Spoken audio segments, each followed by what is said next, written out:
So hello everybody and welcome. Yes, welcome back here at BSN Network. Hickey back here, BSN Network. This is BSN Network podcast here today. It is Monday, August 23rd. Hopefully everybody's having a day so far and a good rest of their day yesterday.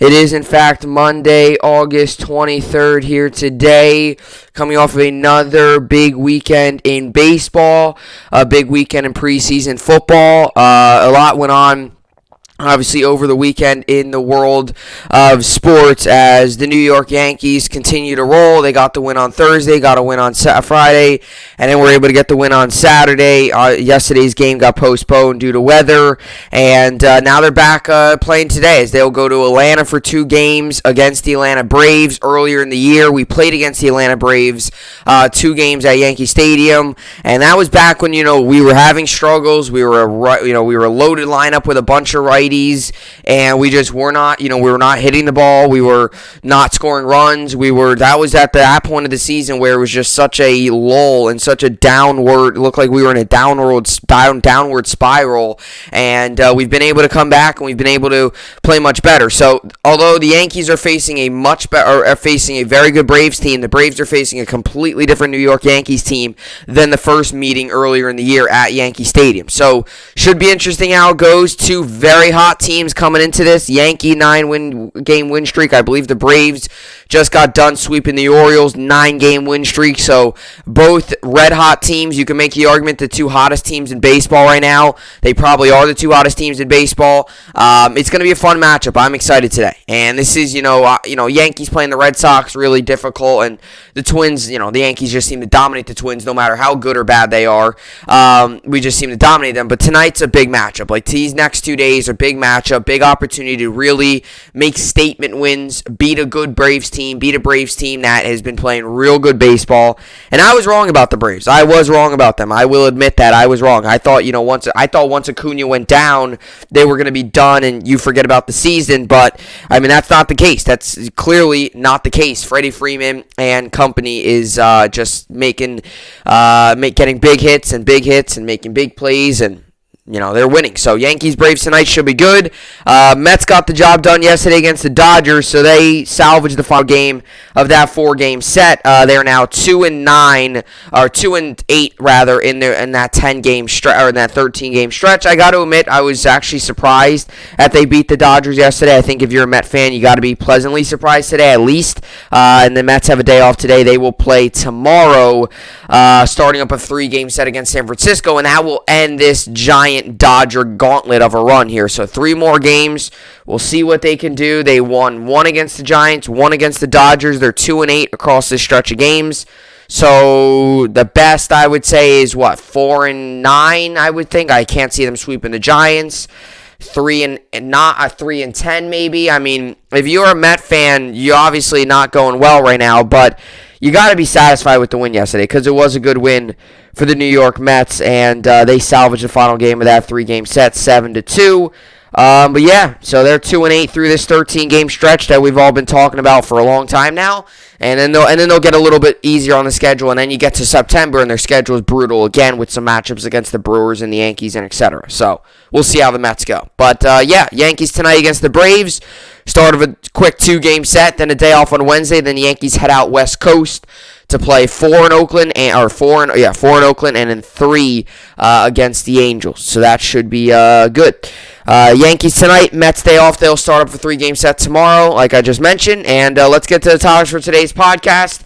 As I mentioned to start the podcast, a lot of preseason football to get to. So I wanted to get to the New York Jets and the New York Giants preseason takeaways up to this point. As we all know, there's still one more preseason game to go. Jets play Friday against the Eagles, and the Giants play Sunday against the New England Patriots to close out their preseason. And then we'll get to the regular season, which starts September 12th, and then the season's in full swing, and so on and so forth. So I wanted to get some takeaways. I have about 5 takeaways for each team. Get to the Jets, we'll get to the Giants. Things I've noticed in each of the games. things that to look for, things that, maybe going into camp, there was some training camp battles, where they are now, with the Jets losing Carl Lawson. Jets obviously were last game and then even upcoming, I'm assuming, against the Eagles, and throughout this week with joint practices against the Eagles, I think we're going to see a lot of guys rotating in and out at edge rusher, trying to find a plan, trying to find a backup plan with, Carl Lawson being done for the year with the torn Achilles, as I talked about on Friday. I believe it was Friday. So there's a lot to get to, a lot to talk about the preseason, so I'll get to those.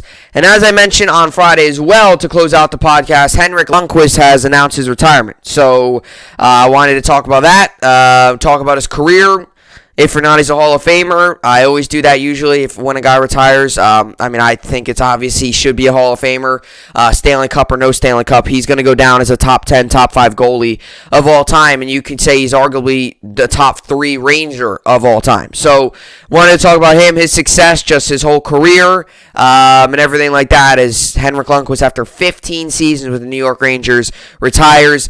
Only games he played was with the New York Rangers. He obviously signed with the Capitals, but he had some heart issues and stuff, and he still does, I believe, which is why he's going to retire with some of the health issues he had. He never played any games with the Capitals. So technically, he did not play his entire career with one team, but technically he did. It's kind of like 50-50 because he never he never played a game with the Capitals, but he did sign with them. So it's kind of whatever, but his number will also be retired this season, so a lot to get to with Henrik Lundqvist. Then we'll finish off the podcast with the New York sports update.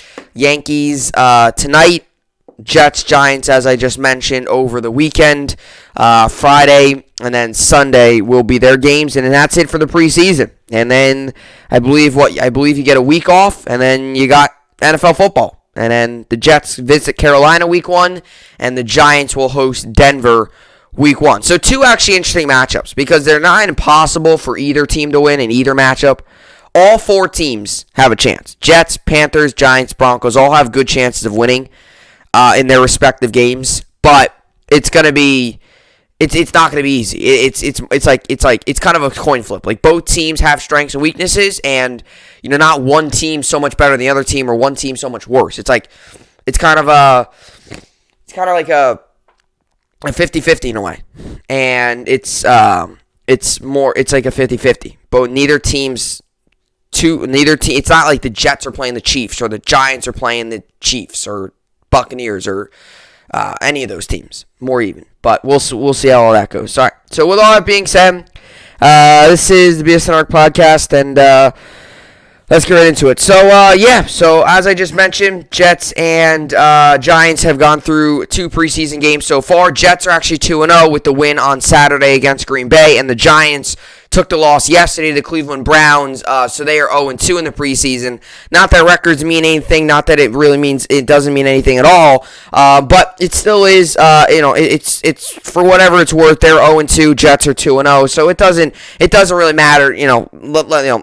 Let's be mindful here. Let's give all fairness to the Giants. They're not playing their starters. Kenny Golladay, Daniel Jones, Barkley, most of their offensive line's not in. They're not playing their starters. Their secondaries, pretty much backups. Everyone's pretty much backups. Joe Judge is approaching it very conservative. I'm not going to sit here and disagree. It's kind of an interesting approach when you have a new receiver and you have a quarterback that's in a big year like he is. This will decide whether or not Daniel Jones is going to be a New York Giant for the rest of his career this season. It really is maybe not the rest of his career, but for the near future, this will decide whether or not Daniel Jones is with the Giants, and if he does not have a good year, does he even get another role on another team, because he's just been that bad throughout his first 2 seasons. So, I do find it interesting that Joe Judge and the Giants are taking the conservative approach to it and not playing Daniel Jones, not playing Golladay. Now, I know Galladay's had some lingering injuries throughout training camp, But still, I mean, at least to get Jones out there, get going, some of the new receivers around him like Kadarius Toney, and get him build chemistry with those guys instead of just throwing them out there week one and hope everything goes as planned. So I do find it interesting. But like I said, Giants are also not a team with incredibly young talent. They don't have much youth on the roster. I mean, like I said, it's not that they're veterans and it's all they are, but they don't have like as much youth on the roster as the New York Jets, who are one of the youngest rosters in the league. So, to Robert Saleh's kind of plan, he's more playing the young guys, playing more of the guys that, they need to see, get them in game action. It doesn't matter if they're against the second team, the first team, the third team, or guys that are just trying to make the roster.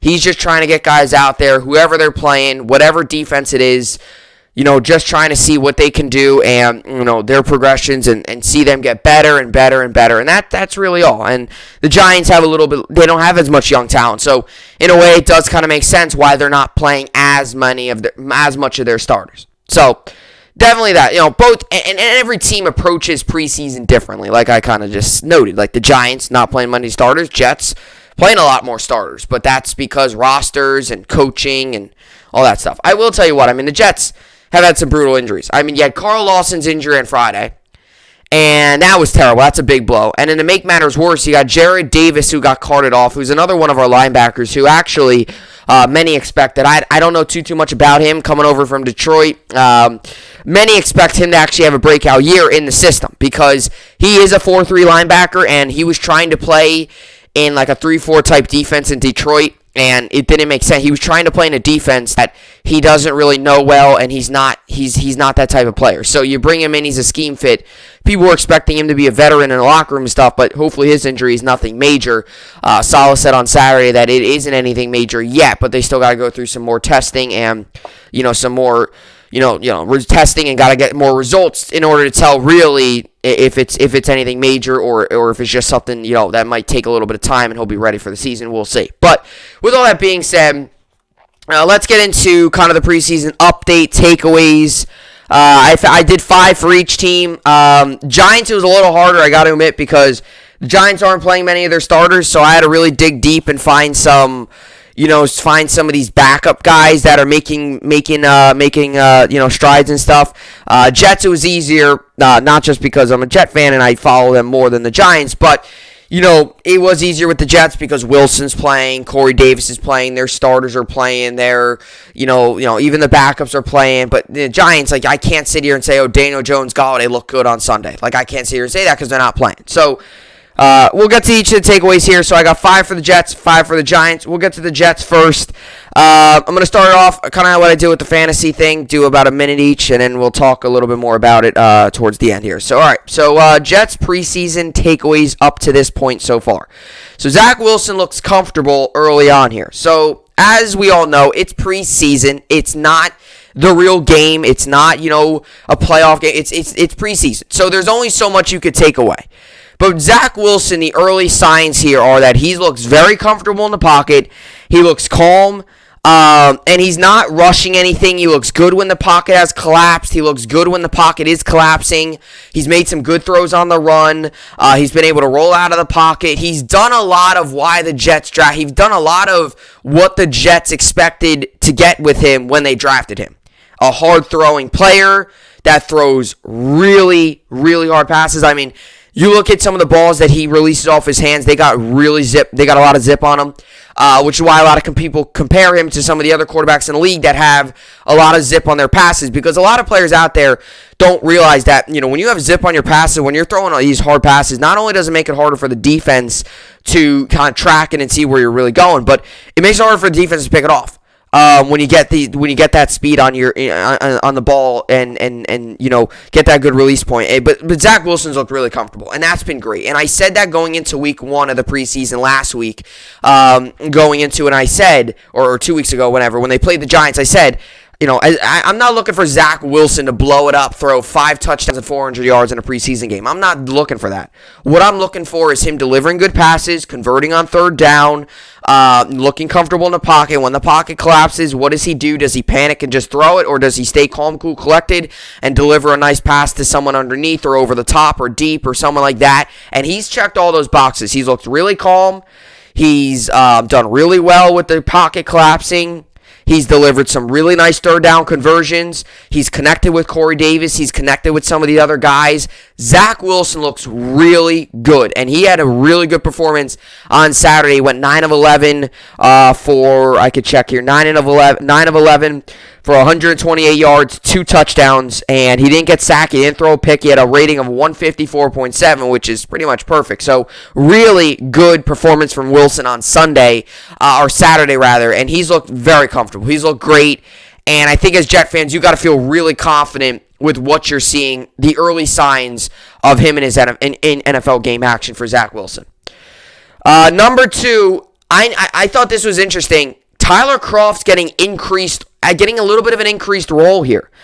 He actually caught both of Zack Wilson's touchdowns on Saturday. He caught the first one, which was a nice grab, and he caught the second one, which was a nice grab as well. The first one, he had to kind of lower his shoulder and get into the end zone, kind of power through. The second one, it was open. He kind of just ran right in.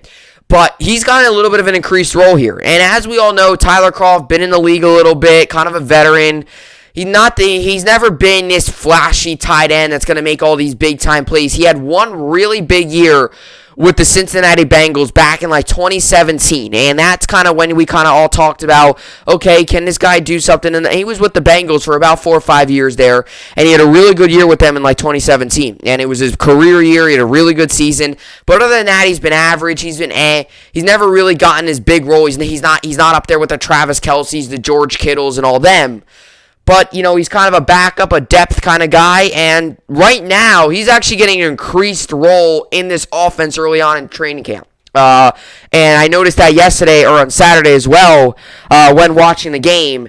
He played a lot. He got 2 catches for 36 yards and 2 touchdowns. He caught 2 balls. He got 2 targets. And, hey, guess what? He caught 2 touchdowns. So he's made a big difference. And as much as, we all talk about Chris Herndon and having a big year, Tyler Croft has looked good in preseason. And not that means everything, but it is something to keep your eye out for a guy that's played with the Bills the past 2 years.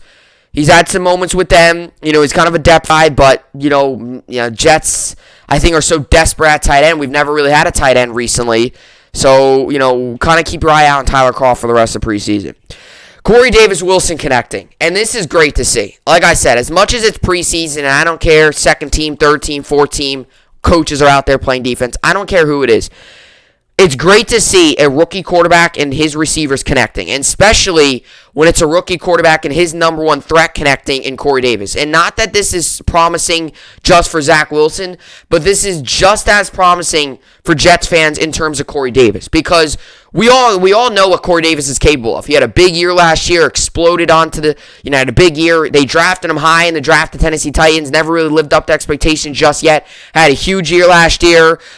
He's really kind of made a name for himself as one of the solid, a really solid receiver in the league. And now he's getting this big role of being a number one receiver. And people don't realize, he was a number 2 there in Tennessee. And behind guys like, A.J. Brown and Jonnu Smith when he's with tight end, he was the number 2 option there. Now he's the number 1. And it's pretty, it really is very exciting to see him and Wilson connecting. Because I've always talked about rookies connecting to other receivers is great. Especially when and a quarterback connecting to a new receiver is great to see. Anything like that, because you got to build chemistry, you got to build timing. Each receiver is different on their speed, their route running, all that stuff. You got to build all that stuff. So it's great to see Wilson and Corey Davis connecting. It's great to see Davis seem like so far he's living up to that number 1 receiver hype and role. And there's a lot of promising things to look for in terms of Wilson, Davis, and this offense. Edge up for grabs. The edge is up for grabs for the New York Jets, and I mean that at the edge rusher position. We saw Bryce Huff in there. We saw a couple different guys, Ronnie Blair. We've seen so many different guys at edge, and we don't know what the Jets are going to do, whether or not they're going to go ahead and, we're going to go ahead and sign a guy.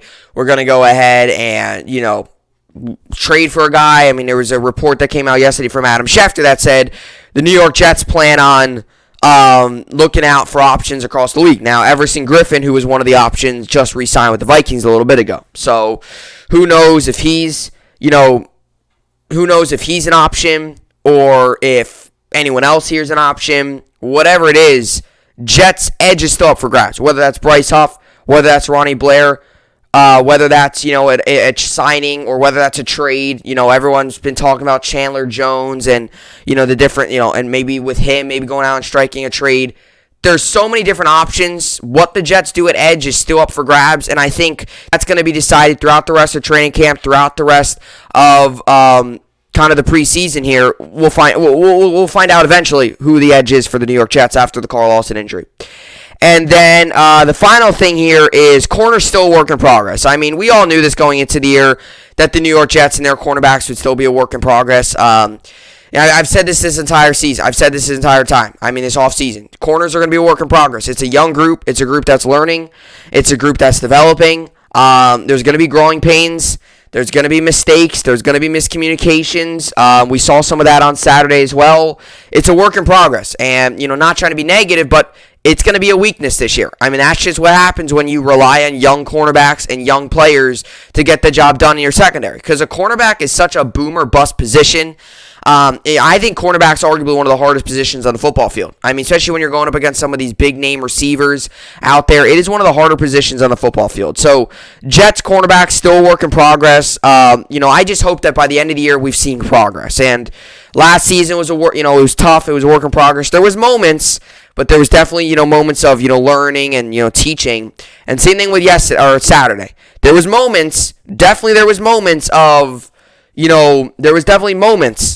of some nice plays at the secondary, but there was definitely some learning moments and teaching moments from the Jets secondary. And that's kind of how it's going to be the whole season. And that's not a negative, but it is what it is. That's what happens when you rely on young cornerbacks. That's pretty much it.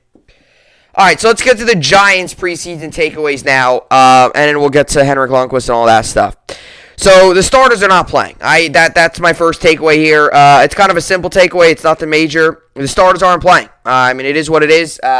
It's kind of an interesting approach that Joe Judge has taken to it. I'm not disagreeing. I'm just saying that's definitely a little bit of an interesting approach. I know a lot of coaches out there like to get their starters in. If you have a new receiver like a Kenny Golladay on your team and you want the quarterback and him to build chemistry, that's always good.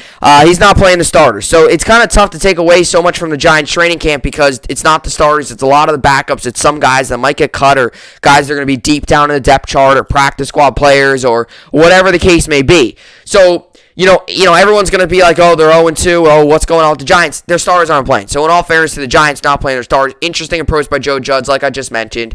Personally, if I was Judge, I know, Galladay's had some lingering injuries and he's kind of hurt now, but I would at least get Jones in there, working with guys like Kadarius Toney and some of the guys like that, just to get some chemistry and just to get, some reps in there before the season. I understand this is not Jones' rookie year, but it is a big year for Jones. It really is. I mean, if Jones doesn't have a good year, you're talking about a real good chance that there's a different quarterback under center next season for the New York Giants. And there could be many different changes made to the offense, not just at the quarterback position. Not going to get into all that. But starters not playing.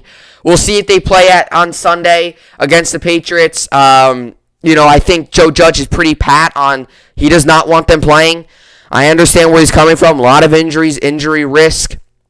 Just maybe playing the long game. We'll see. But they are not playing. Backups are in. Now, with that being said, a lot of backups and a lot of kind of guys under the radar that are looking really good. So, Devante Booker had a really good game yesterday. He looks like he's the clear number 2. And I know there was some things about, maybe him or Corey Clement getting, some opportunities. No. Devante Booker looks like he's going to be the number 2 running back behind Saquon Barkley. And we all know Devante Booker last season was the running back behind Josh Jacobs. And now this year, he's the running back behind Saquon Barkley. So he knows all too well what it's like to be behind a star running back in Josh Jacobs and Saquon Barkley. But I think yesterday sealed the deal. He is going to be the number 2 back. He had 6 carries yesterday for 27 yards, 4.5, which is yards per carry, and he had a touchdown. I think this is obvious. I think Devante Booker's going to be the number 2 RB, and it is good for the New York Giants to know because Saquon Barkley, with some injury history here, the ankle and now the torn ACL, and still kind of a question mark with whether or not he's going going to be ready for week 1. It's good to know, it's good to have trust in your number 2 running back, and that is Devante Booker. And I think yesterday, as much as you still got one more game to go and some joint practices and in some other practice leading up to the season, I think yesterday sealed the deal that Devante Booker is going to be the number 2 running back, because that spot was kind of up for grabs with Corey Clement and Devante Booker at number 2. We all know Saquon's going to be the number 1 there. Who's going to be the number 2? That's been a big question. I think yesterday it sealed the deal. Devante Booker is going to be the number 2. And he looked good yesterday too. It's not just like I'm saying that just to say it. He looked good yesterday. 6 carries, 27 yards, a touchdown, gets in the end zone, confidence. He looked good. Devante Booker, number 2. Carter Coughlin also looks really good so far in training camp, or in training camp and in the preseason. Now, I remember against the Jets, actually, watching that game, saw a little bit of yesterday's game, some highlights, but watching that Jets game against the Giants week 1 of the preseason, he made some really nice plays. And yesterday, again, he made some nice plays as well. So, for the Giants, who already have a solid defense, it's great to see some of your depth guys, making some plays and doing well. And yesterday, he had 4 total tackles. He had a sack. He had a tackle for loss. He also had a quarterback hit. So he had a really good game yesterday. You can make the argument he had the best game out of any Giant yesterday on the defensive side of the ball. He looked really good. And against the Jets, he had a couple really nice plays. And again yesterday, a couple really nice plays, a quarterback hit, a sack, a tackle for loss. He's looked really good. And this is one of these things where, when you're the New York Giants and if you're, Graham, the defensive coordinator, and you're like that, that's really where this got to really excite you, because there's nothing better than having depth at the defensive position, depth at the edge position, and having a guy like a Carter Coughlin come in and just really surprise you throughout training camp, and then take that into a live game, take that onto the field, and he's looked real good. And he's quick off the line, too, something else I noticed. Everyone always wants to talk about sacks and tackles for loss and all that stuff. He's quick off the line. He hits the quarterback. If there's a run play to his left and he's on the right side, he gets over there. And I saw that with the Jets. He had a couple really nice open field tackles. So a guy to keep your eye out on, not just now, but throughout the season if he does get a bigger role with the New York Giants. Saquon, this is kind of like an off-note kind of thing, but Saquon's going to start to really ramp up. It looks like this week Saquon Barkley is going to really start to ramp up for the New York Giants, which is great news for the Giants, as we all know. Their star running back, playing 2 games last season and then, being injured and missing all last year, and the Giants really hurt from it. They had many different running backs bouncing in and out. They had Penny, they had who else? Wayne Gallman, Devontae Freeman. They had guys bounce all in and bounce out and in and all these different guys here and there. So it is great to see their running backs coming back. He's going to ramp up this week. And this is a big week for Saquon, because you're now talking about this upcoming Sunday here is 2 weeks into the NFL season. So, you got to talk, you're talking about, ramping up. You're talking about getting ready. You're talking about, a lot of different things got to go Saquon's way. So this is going to be big to see how he responds, how he does this week. And, very well, he could be out there for week 1, because that's been the big question. Is Saquon Barkley going to be ready for week 1? Not week 2, not week 3. Is he going to be ready for week 1? That's been one of the biggest questions. And, little by little here, we're getting answers, but we haven't fully pieced it together whether or not he'll be ready for week 1. But he's ramping up. This week's a big week. We'll see what he does at joint practices and then leading up to week 1. But definitely some solid news for the New York Giants. And another guy, too, to keep your eye out on, David Sills' increased role so far. And you look at the numbers yesterday for the New York Giants. You look at David Sills. He had 3 receptions, 31 yards, and a touchdown. And 5 targets. So he got targeted. He made some catches. He made some plays. I'll tell you what. This is a guy who's been impressing at training camp. He's been one of the kind of the standouts at training camp. And he's been one of those guys that's kind of fill that final receiver spot on the roster. And he's had a good training camp. And so far up to this point, he's had a good preseason. Week 1 against the Jets looked good. Saw some of those plays. And last week, yesterday especially, had some really good plays against Cleveland. And that was 3 catches for 31 yards and a touchdown and 5 targets. So he's getting targeted. He's getting catches. He's getting yards. He's getting touchdowns.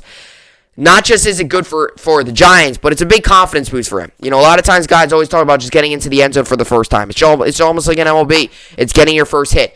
Football, it's getting your first touchdown. And that's big to get that out of the way. He continues to impress at training camp, continues to impress at joint practice. This could be a guy that might play a little bit more of a role than many fans expect him to. I got to admit, I didn't even really hear of this guy until now, but he's been having some moments. He really has. And, there's been some good takeaways for both sides, Jets and Giants. Wilson, Croft, Davis, all look real good. And the Giants, you got Booker, solid running back too. You got some guys that are going to be depth that look really good. And Barkley's going to start to ramp up. So a lot of positives for both sides for the New York Jets and the New York Giants. Especially being the Jets that are 2-0. And by the way, I just got to throw this in there. Jets have now tied their win total from last season.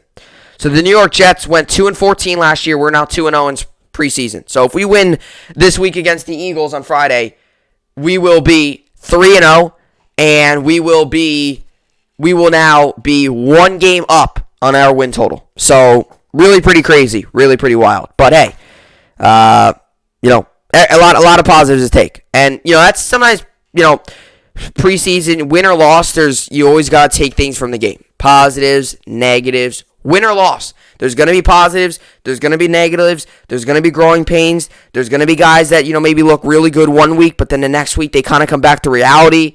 So, every week you see guys progress and progress and progress and progress. It is a very exciting thing to watch. So, one more game each. Friday, 7:30 Eastern for the Jets versus Eagles. And then Giants will play Sunday, 6 Eastern against the New England Patriots to close out their respective pre-seasons. And obviously, as we all know, joint practice leading all the way up to the game. So Jets will, I believe, probably have a day off today, or maybe they practice today. Then joint practices probably start tomorrow and Wednesday. Then probably a day off on Thursday, and then you got probably the game. You got the game on Friday. I would assume it's probably going to be Tuesday, Wednesday joint practices. Thursday will probably be a day off, and then Friday will probably be Friday will be the game. That's probably what's going to happen. For the Jets last week, it was a little different. It was joint practices Wednesday, Thursday, and then day off Friday. Instead, it's probably going to be Tuesday, Wednesday, day off Thursday, then Friday. But we'll see how it all goes. I know joint practices are weird because of injuries and all that stuff, but it does get you practicing against another team, get you in different schemes and all that stuff, and it's more of like a game type atmosphere than just practicing against your own team and pads or no pads, or players always talk about just hitting a guy that's a different jersey is really is always something that a lot of people always get fired up about. So we'll see how that plays out. But yeah, that's what I got for the Jets and the Giants preseason updates. A lot of preseason, a lot more throughout this week, and then it's the regular season. Actually, there's a preseason game on tonight. Jacksonville, New Orleans, 8 Eastern on ESPN. So that will close out preseason week 2. And then preseason week 3. And then a week off. And then the season. Pretty crazy. All right, so coming up next here, Henrik Lundqvist has retired from the NHL. He spent 15 years with the Rangers. I want to get into his career, get into his accolades, get into his numbers, and all the great things that he did throughout his career. We'll get to Henrik Lundqvist, his retiring, and where he stands all-time on the New York Rangers all-time list. We'll get to that coming up next.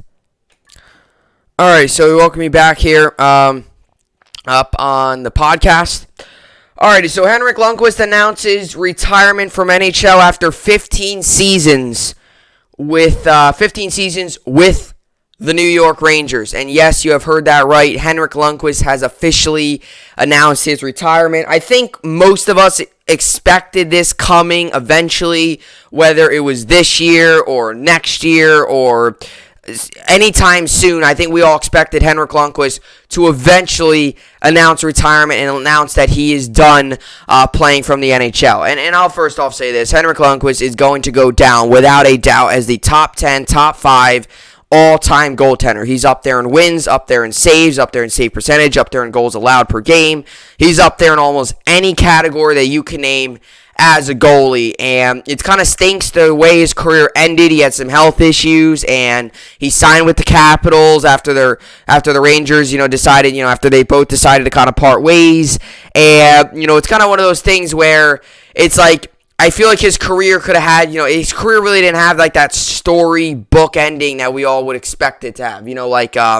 I don't know. I'm just trying to think like game, in making the playoffs or hoisting up that Stanley Cup trophy or doing anything like that. It didn't have like that storybook type, ending to it. But his career was amazing, and he spent 15 years with the New York Rangers, covering that net at Madison Square Garden, and I'm gonna tell you what, no ifs, ands, or buts about it. He's the best goaltender in Rangers history, and I think you could make a strong argument he's top 3 in New York Rangers history. You can make the argument that he's top 5 all time when it comes to goaltenders, and I always talk about this in sports, right?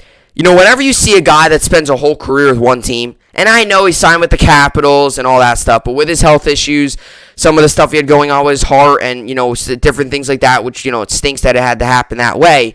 But with all that stuff, he never played one game with the Capitals. So as much as you could say, oh, he played with the Capitals and all that stuff, he never played one game. So I'm going to sit here and say he played his entire career with one team, and that's the New York Rangers. He did not play with the Capitals. He signed with the Capitals. He never played with the Capitals. So a little bit of a difference there.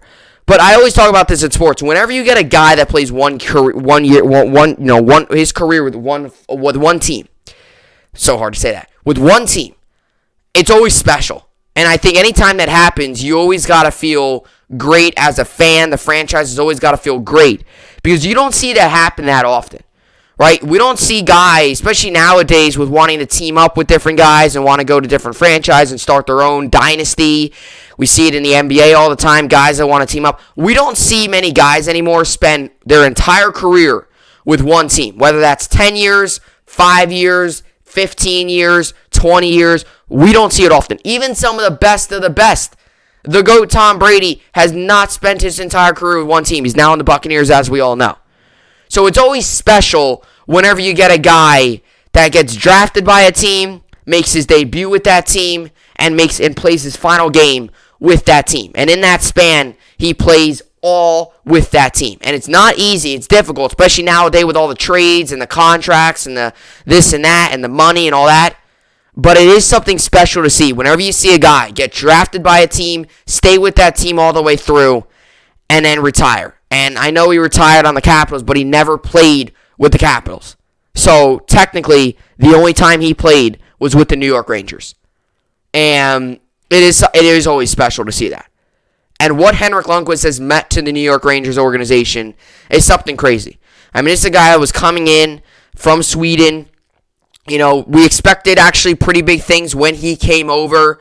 I don't know if we expected him to be a top 10 goaltender of all time, but we expected him to do great things, and we expected him to be very solid, like I said. Don't know if we expected him to go down as the best Rangers goaltender of all time, but there was definitely expectations there for him. And coming into a big city, into the Garden, the world's famous arena, a lot of pressure on him. In a way, he was supposed to be like that guy, and he lived up to all those expectations and some. And he exceeded many of those expectations. And he will go down as a top 5 Ranger, I think, of all time, and the best Ranger goaltender of all time. Some of the amazing saves that he made, some of the amazing moments that he had. I mean, this was a guy that from day one was a New York Ranger, and you just knew that.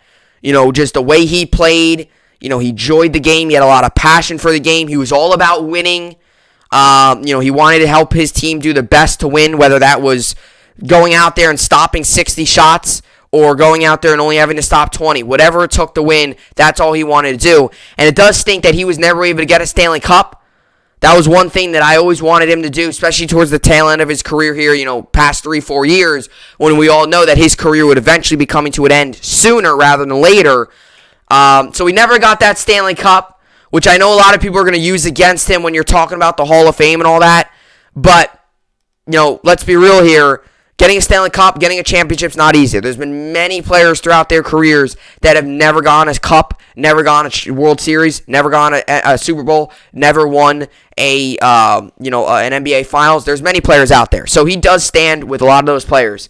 It does think he never won a cup, but what he did was just amazing. And I wish the Rangers could just find a way to bring him in, stack the roster, and just give him a Stanley Cup, because he's one of the most deserving players out there for a Stanley Cup. What he meant to the organization, the city, just the overall team, what he did for the team, the saves he made, the plays he made, night in and night out, making save after save after save, and stopping some of the best names in the world, Crosby, all those guys out there, making some big-time saves in the playoffs. He was a huge part of when the Rangers got to the Stanley Cup. They fell short, obviously, lost in 5 games to the Kings, but he was a big reason of why the New York Rangers had so much success throughout his 15 years with the team. And it is, definitely, whenever someone retires, it always stinks a little bit, but when you look back on his career, I mean, this is just an ultimate career. It really is. I mean, this is just, I always talk about,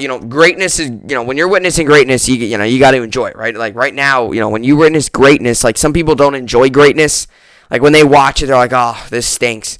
But it's the truth, because when you see greatness, it's awesome. It's fun to watch. But, then when greatness retires, it's like, wow. Like, I don't know if the Rangers will have another goaltender that has the success as Henrik Lundqvist does, and has the fan base gather around him as much as the New York Ranger fan base did for Henrik Lundqvist. I mean, he was arguably the biggest name on the team, and you can make the argument in his prime was the biggest name in the NHL. I mean, this was a guy who was just making highlight reel after highlight reel save night in, night out. Rangers fans gathered around him. His jersey sales are flying everywhere. I mean, it really is crazy what he did, and it's great to see his career be that successful. He retires, but the Rangers are going to retire his number, which I think is the right thing to do. And I think he deserves to retire his number every bit. Best goaltender in Ranger history, I think. And probably top 5 player, top 3 player of all time in Rangers history. I think, there's definitely some other guys up there. But definitely, he'll definitely go down as one of the best in Rangers history. All right, so let's read a quick article here about Henrik Lundqvist. So Henrik Lundqvist announces retirement from NHL after 15 seasons with Rangers. Longtime New York Rangers goalie Henrik Lundqvist announced his retirement from the NHL on Friday. He wrote a big thing here. I'll get to it maybe in a little bit, but there's a lot of other stats and stuff I wanted to get to. Lundqvist signed with the Washington Capitals last October, but missed the entire 2020-21 season after undergoing open heart surgery. The 39-year-old Sweden native won the 2011-2012 Vezina Trophy as the NHL's top goaltender with the Rangers, and led his home country to a gold medal in the 2006 Winter Olympics. Lundqvist was selected by the Rangers in the 7th round of the 2000 NHL Draft, 137 picks after the Dallas Stars took his twin brother forward Joel Lundqvist in the 3rd round. The netminder spent the next 5 seasons playing the Frölunda of the Swedish Elite League, where he'd started as a youth player, winning the Honken Trophy as the SEL's top goalie 3 times and leading the franchise to championships in 2003 and 2005. His long-awaited arrival to the Rangers finally happened for the 2005-2006 campaign, and he wasted no time establishing himself as one of the NHL's top goalies with 2.24 goals against average and a .922 save percentage as a rookie to finish 3rd in a Vezina voting. Lundqvist spent a total of 15 years in the New York crease. He earned 5 All-Star selections and was named to the NHL's All-Decade team for the 2010s. The future Hockey Hall of Famer told Larry Brooks of New York Post he entered the offseason with hope his career could continue, but he suffered some setbacks in his recovery from the heart surgery, which extended the timetable for his potential return. I was hoping I would be 100% by this time, Lundqvist said, but I was told that inflammation takes a long time to correct, and with medication, I might be out of the woods, but it could be another full year before I would be 100%. In turn, he concluded with his family, there were too many unknowns and too much risks to continue his playing career. It's all still fresh, Lundqvist told Brooks. I decided only a few days ago, but I am at peace. I look back at my career and all I have gratitude and pride. I am just grateful. He finished his career with 459, 310, and 96 overall record, 2.43 goals allowed against, and a .98 save percentage across 887 NHL appearances, all for the Rangers. He also posted a 2.30 goals allowed against and .921 save percentage in 130 playoff games. Along with the future call from the Hall of Fame, Lundqvist will also likely have his number 30 jersey number retired by the Rangers. So this article was written before, but the Rangers have made an announcement. They will retire his number into the rafters. So his number 30 will hang in the rafters this season. So this is just some great stats for Lundqvist. Here it is. So Henrik Lundqvist's career accomplishments. Vezina Trophy 2012, first team All-Star 2012, five-time All-Star, 887 games played, 459 wins, 2.43 goals allowed against goal allowed per game, whatever. .98 save percentage and an Olympic gold in 2006. So the king, as we all call him, is he's the king for a reason. Okay, so here it is. So Henrik Lundqvist's 459 wins are the most among goalies who played every game of their career with one team. Yes, he signed with the Capitals and wore their jersey, but that record remains intact. Carey Price is the closest active goalie, 99 wins back. And this is another thing here. So in his career, Henrik Lundqvist played in 8 Game 7s. He went 6-2 with a 1.11 goals allowed against and .961 save percentage. There are few better with it all on the line. Lundqvist took some good Rangers teams and elevated them to near legendary status. That status for him was never in doubt. That is true. Playoff. When he was in the playoffs, it really was something special. I mean, he was amazing. The year we got to the Stanley Cup, like I said, he wasn't just a part of that team. He was a massive part of that team. I mean, he was one of the single biggest reasons that team got where they got, and he was clutch throughout the playoffs. I mean, throughout the playoffs, they faced a lot of other good goaltenders, and, they were close 2-1, 3-1 games, and he stepped up, and he made a lot of big saves and big moments, and you talk about in New York, packed house, I mean, the media, the pressure, and that's what I'm talking about, he lived up to all that stuff. A lot of people shy away from the pressure and shy away from the bright lights. This was a guy who thrived in the bright lights. I mean, you're talking about, the Rangers being, hockey town and, all that. I mean, it really is. I mean, one of the biggest franchises in the NHL and, being in New York and all that stuff. Like I said, all the ramping up all the bright lights and all the stuff on the line. He went out there and gave you some dominant performances. Now I could read you here what some of what he said in his kind of retirement thing here. So all right, so it's time. He said, "For the last 30 years, I've devoted my life to the game of hockey, and now it's time to walk away from the game I love and begin a new chapter. The game I love and begin a new chapter. The future excites me. I've met so many amazing people over the years that will help to guide and inspire me in my new journey. There are many things I love about this game, from the excitement I felt as an 8-year-old at my first practice to the 15 years of butterflies I had every time I took the ice in the greatest city in the world. I'm extremely grateful for what hockey has brought me and taught me in life. The lessons will never leave me. Thank you all the coaches and players that helped me throughout my career. Thank you to Swedish hockey. From growing up and playing in Sweden to ultimately representing my country on the world stage, these are some of my proudest moments. Thank you, Rangers in New York City. I am a born Swede, but I always feel like a New Yorker thanks to you. Thank you, NHL. This league was everything I dreamed of and more. Lastly, thank you to the game of hockey and its fans. It gave my life a purpose, and I loved every single minute of it. Thank you all." So that was his retirement type little speech. He didn't speech, he just wrote it. But so 15 seasons. And 15 years is a long time in the NHL. So I would definitely say that he goes down as a top 10, top 5 goaltender of all time. Definitely goes down as one of the best Rangers of all time. And definitely, without a doubt, will go down as the best Rangers goaltender of all time. And kind of just to go back from what I said, I've actually got his pop head here. That's Lundqvist right there. Back to what I was saying earlier, when you get a guy that plays his whole career with one team, it really is, something pretty crazy. And the New York Rangers will retire his number. I'm not sure exactly when.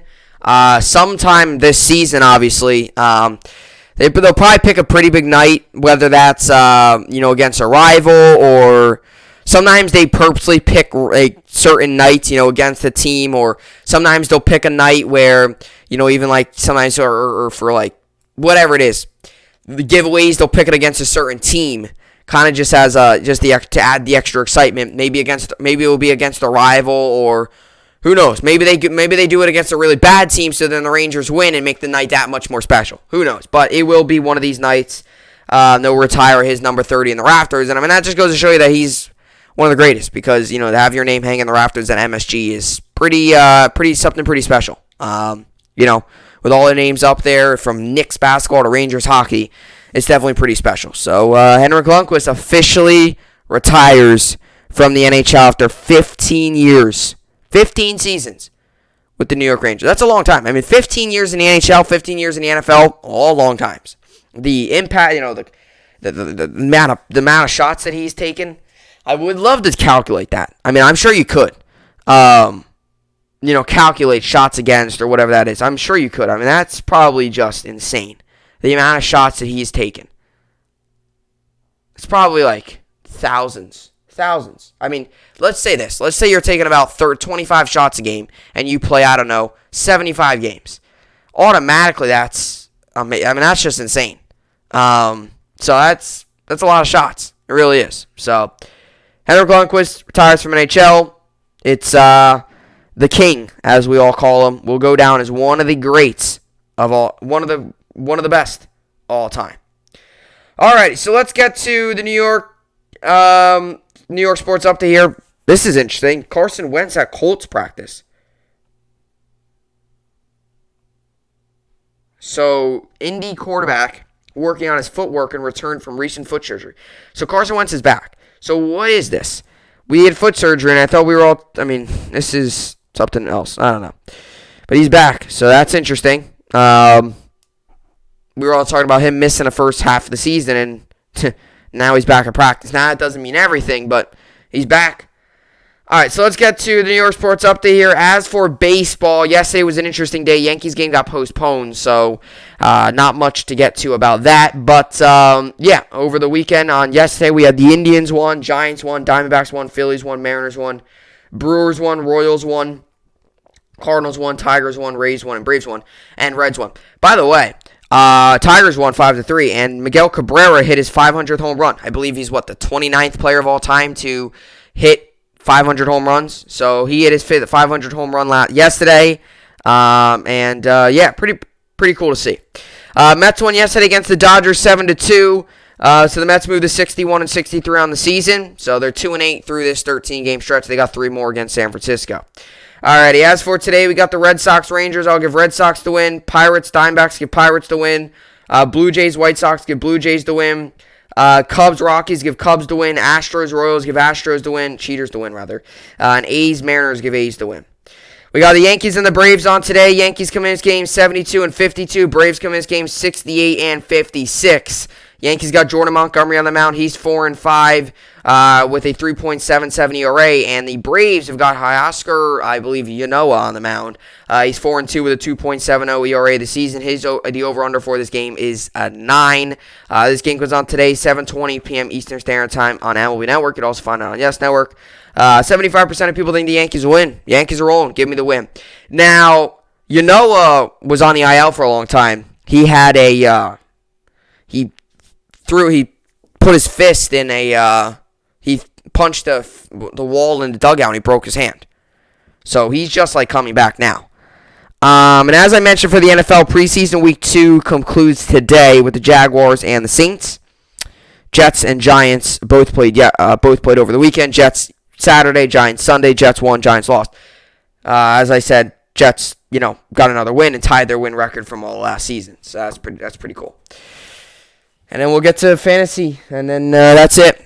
Already some moves in my fantasy football league, which is kind of interesting because it's like the season has. I always say this: I don't make trades, I don't make moves before the season starts, unless someone gets injured at training camp and I've got him on my roster, and I don't know, like torn Achilles for Carl Lawson. If someone ever would to do that, you don't want to ever see that happen. But if someone were to ever do that, and they're done for the year, then I would make a move, obviously. But I don't just make moves out of the middle of nowhere. Because, let's say you drop a guy that you didn't think would do that good, and he has a breakout year, and all of a sudden you don't have that guy. I before I do trades or waiver wire claims, whatever it is, I don't do any of that. I just, stick with what I got on my team, and that's it. Alrighty, so let's get to fantasy baseball. I won last week. 371 to 212. So after losing 3 straight, I've now won 3 straight, and I've got this week and next week, and that's it. And actually, I'm still playing for something. I'm still trying to get a higher seed here.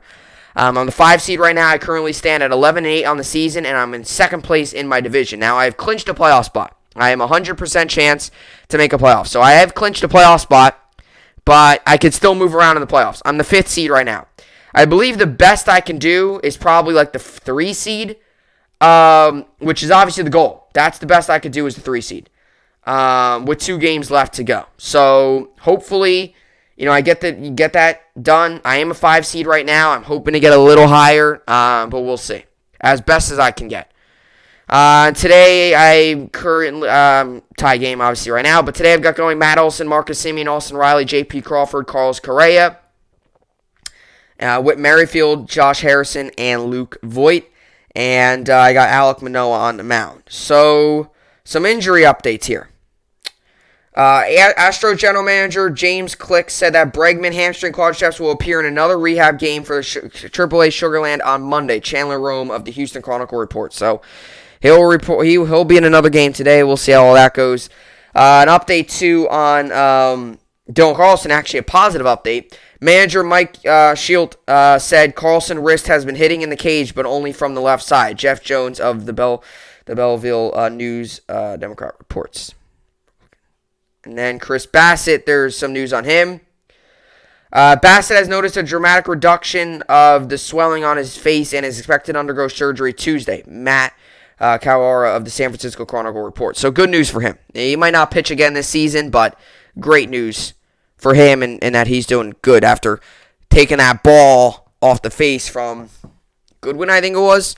So that's good news for him. Even if he doesn't play the rest of the season, still good news because that's when you're talking about things bigger than baseball and bigger than sports in general. So good that he's doing well. But a lot of injuries. I picked up Odubel Herrera, and he was kind of just a roster holder, but I'll tell you what, he's been playing really well. And I benched him yesterday, I believe, or the other day, and he had got me 11 points. So I'm like, when Dylan Carlson comes back, do I keep Herrera? Odubel Herrera? Because Carlson's been so up and down this season. He's been good, he's been bad, he's been good, he's been bad. Herrera seems like, Odubel Herrera's been seeming like he's getting on a roll. And it's almost like one of those things where it's like, do I go ahead and go out and, keep Herrera? Or, because I've done that this year. I've dropped a ton of guys coming off the IL. I was thinking about dropping Voigt, but he's been hopping hot as well.